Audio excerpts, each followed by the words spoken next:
રાજકોટ જિલ્લાના ઉપલેટામાં આવેલ રાધે કૃષ્ણ સોસાયટી પાસે ગોવામાંથી અંદાજે 30 વર્ષીય યુવાનનો મૃતદેહ મળી આવ્યો હોવાનું સામે આવ્યું છે। ત્યારે મૂળ મોટી મારડ ગામના વતનીને હાલ ઉપલેટામાં રહેતા અંદાજે 30 વર્ષીય રાકેશ નાથાભાઈ વાસિયા નામના યુવાને ગોવામાં જંપલાવી જીવન ટૂંકાવ્યું હોવાની વિગતો સામે આવી છે।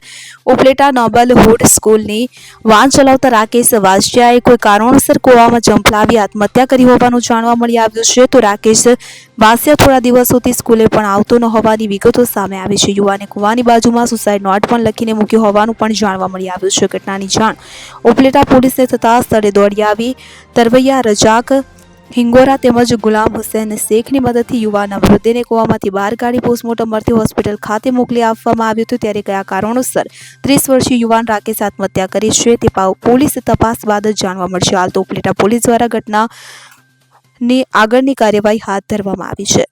સરફરાઝ કોડી સાથે CN24 news Upleta. Bureau report CN24 news.